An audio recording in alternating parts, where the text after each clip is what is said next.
నమస్తే, welcome to yo-yo TV.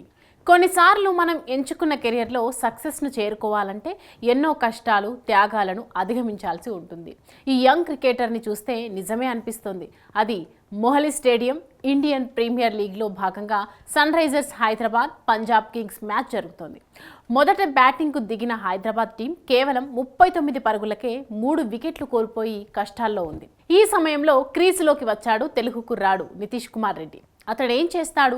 మిగతా sun Risers batsmen లాగే అతడిని తొందరగానే పెవిలియన్ పంపుతామని పంజాబ్ యాజమాన్యం భావించారు. కానీ అతడు మాత్రం మెల్లిగా ఇన్నింగ్స్ ప్రారంభించి కొద్దిగా కుదురుకున్నాక తన విశ్వరూపం చూపించాడు.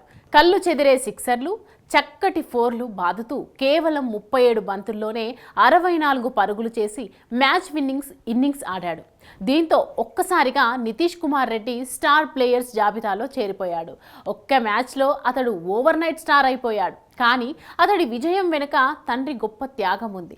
నితీష్ కుమార్ కష్టం కూడా ఎంతో ఉంది. మరి ఇంతకీ ఎవరి నితీష్ కుమార్ రెడ్డి? ఎలా గల్లీ క్రికెట్ నుంచి ఐపీఎల్ వరకు చేరుకున్నాడు అనే ఆసక్తికర విషయాలను ఆయన ఎమోషనల్ లైఫ్ జర్నీలో తెలుసుకుందాం.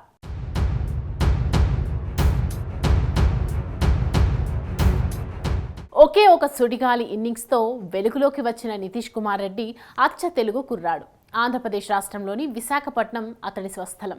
చిన్నప్పటి నుండే క్రికెట్పై మక్కువ పెంచుకున్న నితీష్ కుటుంబ ప్రోత్సాహంతో ఆ దిశగానే అడుగులు వేశాడు.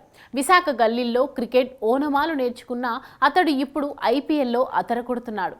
నితీష్ కుమార్ రెడ్డిది దిగువ మధ్యతరగతి కుటుంబం. అతడి తండ్రి ముత్యాల రెడ్డి విశాఖలోని హిందుస్థాన్ జింక్లో చిన్న ఉద్యోగి. అతడి నెల జీతమే ఆ కుటుంబానికి జీవనాధారం. మంచి ఉద్యోగం, అంతకంటే మంచి కుటుంబంతో జీవితం హాయిగా సాగుతుండగా ముత్యాలరెడ్డి షాకింగ్ నిర్ణయం తీసుకున్నాడు. క్రికెటర్ కావాలన్న తన కొడుకు కలను నెరవేర్చేందుకు ఏకంగా తన ఉద్యోగాన్నే వదిలేశాడు ముత్యాలరెడ్డి. హిందుస్థాన్ జింక్ సంస్థ ముత్యాలరెడ్డిని విశాఖపట్నం నుండి రాజస్థాన్లోని ఉదయ్పూర్కు బదిలీ చేసింది. కానీ అప్పటికే తన కొడుకును క్రికెటర్గా తీర్చిదిద్దే పనిలో ఉన్నాడు ముత్యాలరెడ్డి. ఇలాంటి కీలక సమయంలో తన ఉద్యోగం గురించి ఆలోచిస్తే కొడుకు కెరీర్ నాశనం అవుతుందని భావించాడో ఏమో, ఒక్క క్షణం కూడా ఆలోచించకుండా తన జాబ్ను వదిలేశాడు. ఇలా హిందుస్థాన్ జింక్లో ఉద్యోగానికి రాజీనామా చేసిన ముత్యాలరెడ్డి కొడుకు కోసమే పూర్తి సమయం కేటాయించాడు. ఇలా కొడుకు కోసం ఏ తండ్రి చేయని త్యాగం చేశాడు. చిన్నప్పటి నుండి కుటుంబ పరిస్థితిని చూస్తూ పెరిగాడు. తండ్రి త్యాగాన్ని చూశాక నితీష్ రెడ్డిలో మరింత కసి పెరిగింది. దీంతో క్రికెట్ ఒక్కడే అతడి జీవిత లక్ష్యంగా మారింది. తండ్రి ముత్యాలరెడ్డి ఆర్థిక కష్టాలున్నా కొడుకు విషయంలో ఏనాడు రాజీ పడలేదు. ఎలాగో అలా అతడు కోరింది సమకూర్చేవాడు. అంతేకాదు, కొడుకుకు తానే ఓ కోచ్గా మారి క్రికెటర్గా రాటుదేలేలా తీర్చిదిద్దాడు. ఆ తండ్రి కష్టానికి ఫలితమే ఇప్పుడు నితీష్ ఆడిన అద్భుత ఇన్నింగ్స్. 5వ ఏటే బ్యాట్ పట్టిన నితీష్ ఇప్పటి వరకు దాన్ని వదల్లేదు. హిందుస్థాన్ జింక్ కంపెనీ మైదానంలో జరిగే క్రికెట్ మ్యాచ్లు చూస్తూ పెరిగాడు. స్నేహితులంతా స్కూల్కు వెళ్తుంటే నితీష్ మాత్రం గ్రౌండ్కు వెళ్ళేవాడు. అతడి అభిరుచిని గుర్తించిన కుటుంబం ఆ దిశగానే ప్రోత్సహించింది. కానీ చదువుకునే వయసులో ఈ ఆటలేంటి, ఇవి ఏమైనా కడుపు నింపుతాయా అంటూ బంధువులు నితీష్ తండ్రిని మందలించేవారు.